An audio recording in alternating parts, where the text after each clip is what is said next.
샬롬, 설교를 들으시는 모든 분들께 하나님의 은혜가 충만하게 임하시기를 기원합니다. 아멘. 성경 통독을 돕기 위한 노마서 설교에 오신 여러분을 환영합니다. 아멘. 오늘은 신약의 정수이자 은혜의 서신인 노마서를 함께 살펴보겠습니다. 목차를 보겠습니다. 성경의 파노라마와 개관을 시작으로 노마서의 4가지 핵심 포인트, 전체 구조, 징검다리 설교, 그리고 결론적 교훈 순으로 진행됩니다. 성경의 파노라마. 성경은 약 1600년 동안 40여 명의 저자가 모세로부터 사도 요한에 이르기까지 구속사의 연속성을 가지고 기록했습니다. 첫 기록 이후 3500년의 격변기 동안 말씀이 훼손되지 않고 온전히 보존되어 오늘 우리 손에 들려있다는 사실 자체가 시공간을 초월해 역사하시는 하나님의 경이로운 섭리입니다. 아멘. 신약 성경 27권은 문학적 장르에 따라서 복음서, 역사서, 서신서, 예언서로 분류됩니다. 서신서인 노마서는 신약 성경의 6번째 책입니다. 노마서 연대표입니다. 화면을 참고하시기 바랍니다. 노마서 개관. 책의 제목 노마서는 헬라어 원서 표기인 프로스 로마이우스와 영어 성경의 로맨스는 수신자명을 반영하고 있습니다. 반면 한글 개역 개정 성경은 편지의 목적지인 노마라는 수신지 명을 중심으로 삼아 노마서로 명명하여 표기하고 있습니다. 본서의 저자는 사도 바울입니다. 다만 바울이 직접 친필로 써 내려간 대신 그의 동역자이자 대서자인 더디오가 바울이 구두로 불러주는 메시지를 받아 기록하는 구술 필기 방식을 통해 완성하였습니다. 기록 연대는 바울의 제3차 전도 여행 막바지인 AD 57년 겨울경 고린도에서 약 3개월간 머물던 시기에 작성된 것으로 추정됩니다. 예루살렘 교회를 위한 구제금을 전달하러 가기 직전 로마 방문을 기대하며 기록했습니다. 수신자는 오순절 성령 강림 사건을 직접 목도하고 돌아간 디아스포라 유대인들에 의해 설립된 로마 교회 성도들입니다.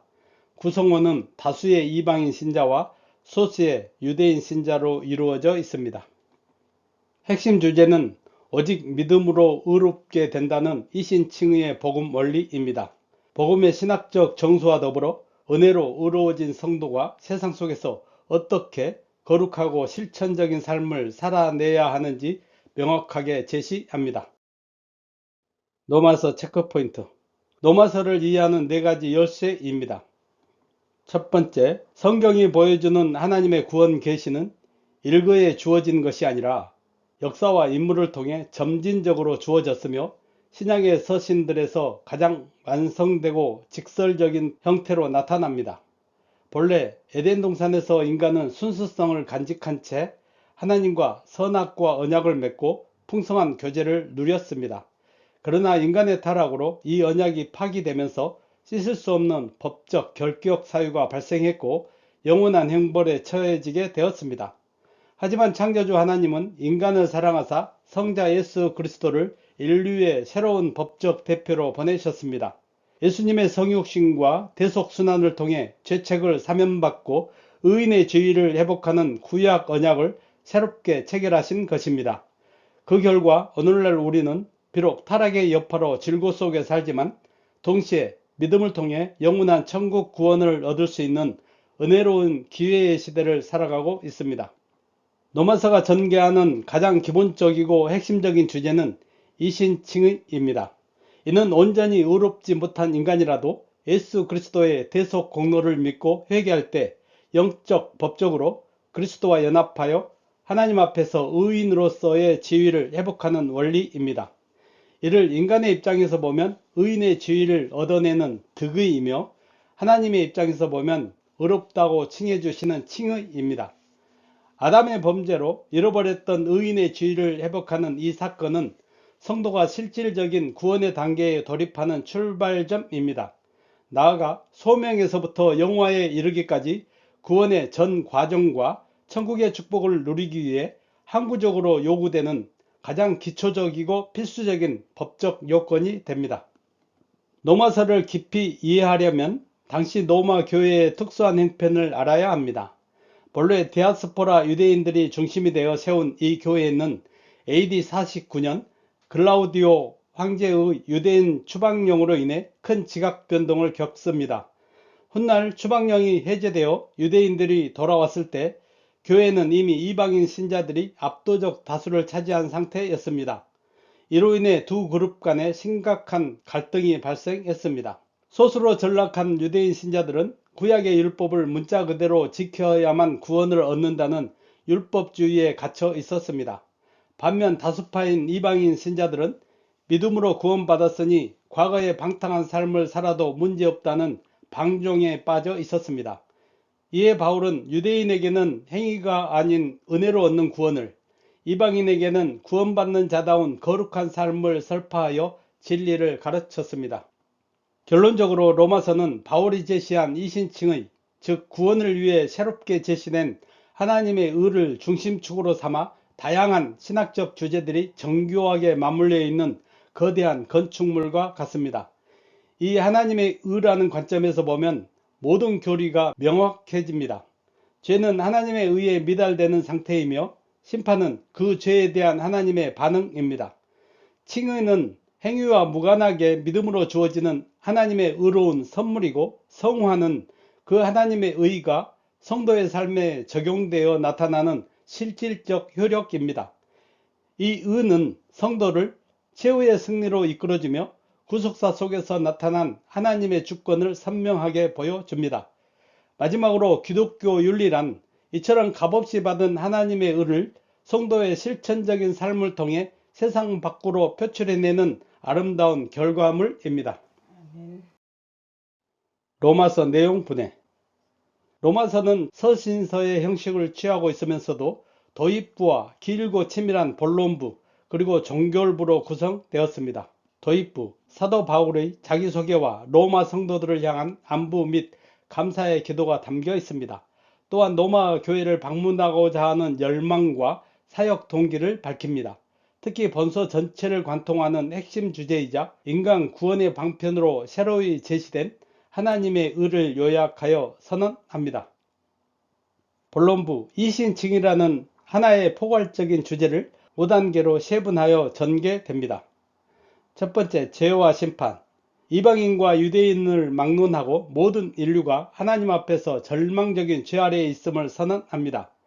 이를 통해 율법이나 인간의 행위로는 구원받을 수 없음을 폭로하며 이신칭의의 은혜가 왜 절대적으로 필요한지를 논증합니다.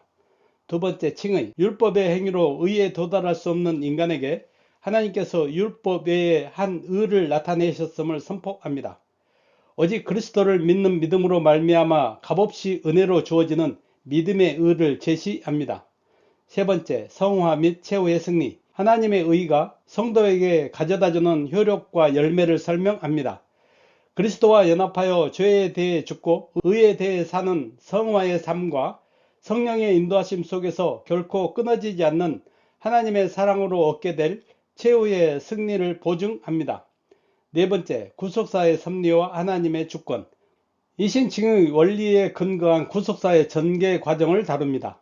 이스라엘의 불신앙과 이방인의 구원, 그리고 궁극적인 이스라엘의 회복을 조명하며 구원 역사 전체를 끌어가시는 하나님의 절대 주권과 신비로운 지혜를 찬양합니다. 다섯 번째, 칭의된 성도의 바른 생활. 믿음으로 의롭다함을 받은 성도가 교회와 사회, 국가 속에서 어떻게 살아가야 하는지 실천적 삶의 적용을 제시합니다. 이론에만 그치지 않고 삶의 변화로 이어지게 함으로써 로마서가 딱딱한 교리서에 머물지 않고 교리와 삶의 완벽한 균형을 이루도록 만들어 줍니다. 종결부, 로마서의 마무리는 단순한 마지막 안부 인사를 넘어섭니다. 바울은 서바나로 가기 위한 로마 방문 계획을 알리고 성도들에게 중보 기도를 요청하며 복음사역의 동역자들을 일일이 언급하며 개별 안부를 전하고 지혜로우신 하나님께 세세 무궁토록 영광을 돌리는 웅장한 성령으로 대단원의 막을 내립니다. 징검다리 설교. 제목 하나님의 믿음의 법. 본문 로마서 3장 27절로 31절. 같이 한번 읽어보겠습니다. 그런즉 자랑할 때가 어디냐? 있을 수가 없느니라. 무슨 법으로냐? 행위로냐? 아니라 오직 믿음의 법으로니라. 그러므로 사람이 의롭다 하심을 얻는 것은 율법의 행위에 있지 않고 믿음으로 되는 줄 우리가 인정하노라. 하나님은 다만 유대인의 하나님이시냐? 또한 이방인의 하나님은 아니시냐? 진실로 이방인의 하나님도 되시느니라. 할례자도 믿음으로 말미암아 또한 무할례자도 믿음으로 말미암아 의롭다 하실 하나님은 한 분이시니라. 그런즉 우리가 믿음으로 말미암아 율법을 파기하느냐? 그럴 수 없느니라. 도리어 율법을 굳게 세우느니라. 아멘. 징검다리 설교 본문의 맥락. 로마서 3장 27절부터 31절은 이신칭의가 가져다주는 구원의 과정과 결과를 재요약합니다.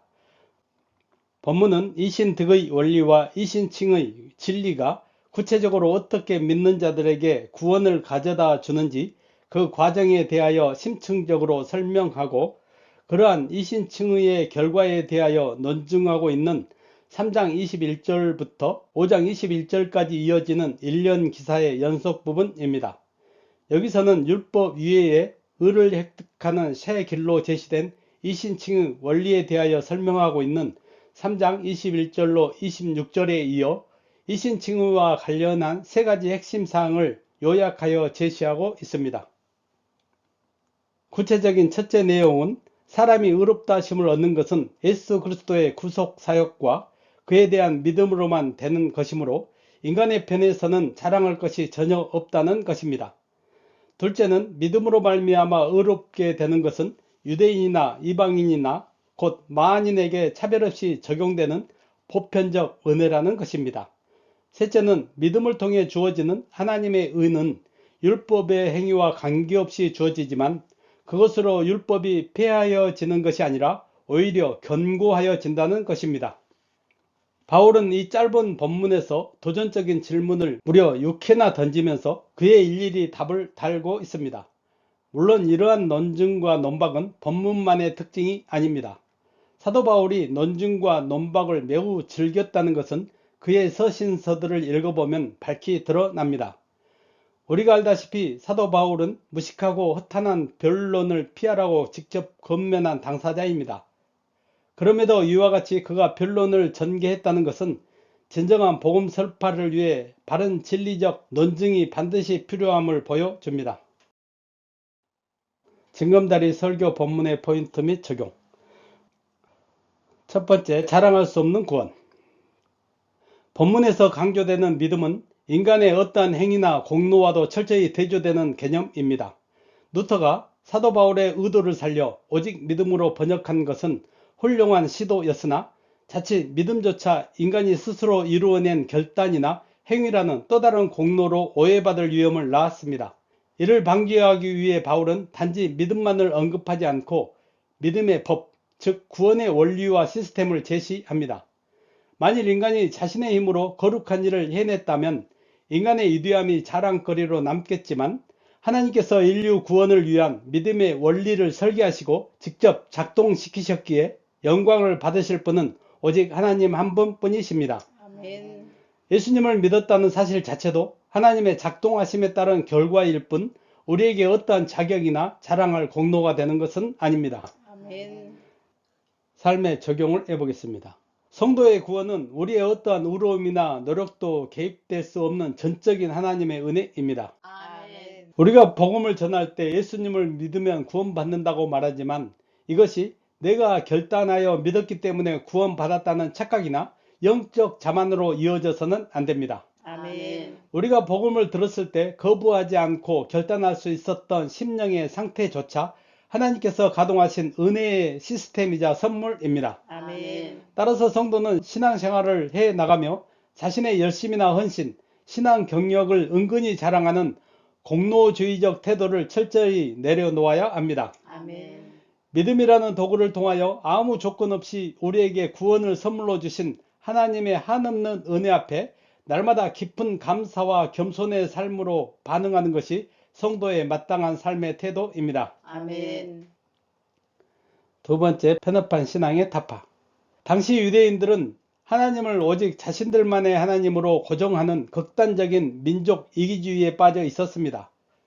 구약 성경은 이미 선지자들을 통하여 하나님께서 이방인의 하나님도 되시며 유대인을 사랑하시듯 이방인도 동일하게 사랑하신다는 구속사적 진리를 누누이 선포하셨습니다. 그러나 유대인들은 그러한 하나님의 뜻과 성경의 가르침을 도외시한 채 오직 자신들만 구원의 특권을 누린다는 헛된 선민의식에 갇혀 있었습니다. 그로 인해 이방인이 구원을 받으려면 율법을 지키고 유대인으로 귀화해야 한다는 잘못된 구원관을 고집했습니다. 바울은 하나님이 유대인뿐만 아니라 이방인의 하나님도 되신다는 진리를 선언하며 그들의 편협하고 배타적인 신앙 태도를 강력히 비판합니다. 삶의 적용을 해보겠습니다. 유대인들은 하나님을 독점하려 했던 편협한 이기주의를 버리지 못해 가장 먼저 부름받았음에도 도리어 구원의 은혜에서 영원히 멀어지는 비극을 맞이했습니다. 참된 믿음이란 단순히 복음 진리에 대해 지적으로 동의하는 데 머무는 것이 아닙니다. 아멘. 내 안에 자리 잡은 이기심이 치유되고 삶의 가치관과 목적 전체가 하나님 중심으로 완전히 변화되는 인격적 사건입니다. 아멘. 오늘날 성도들도 하나님이 나만 사랑하신다거나 우리 교회만 올바르다는 식의 독선적이고 배타적인 신앙관을 철저히 경계해야 합니다. 아멘. 내 신앙이 타인을 판단하고 배척하는 교만의 도구가 되지 않도록 주의하고 인류 전체를 품으시는 하나님의 무한하고 넓은 마음을 본받아 우리의 가치관과 시선을 늘 재점검해야 합니다. 아멘. 세 번째, 무조건적인 하나님의 용서.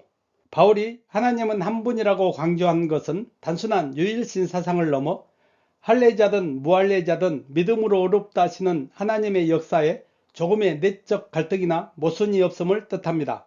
당시 유대인들에게 이방인은 구원의 대상이 아닌 지옥의 땔감에 불과했기에 이방인이 자신들과 동일하게 의롭다함을 받는다는 사실은 상상조차 할 수 없는 일이었습니다. 그러나 바울은 유대인들의 갈등과 상관없이 하나님께는 하등의 갈등이나 주저함이 없으시다고 선언합니다. 아멘. 이는 돌아온 탕자를 두고 형은 진노하여 갈등했지만 아버지는 아무런 조건 없이 기쁨으로 맞아주며 잔치를 베풀었던 비유와 일치합니다. 하나님은 죄인을 용서하시고 포용하시는 일에 어떠한 망설임도 없으신 분입니다. 아멘. 삶의 적용을 해보겠습니다.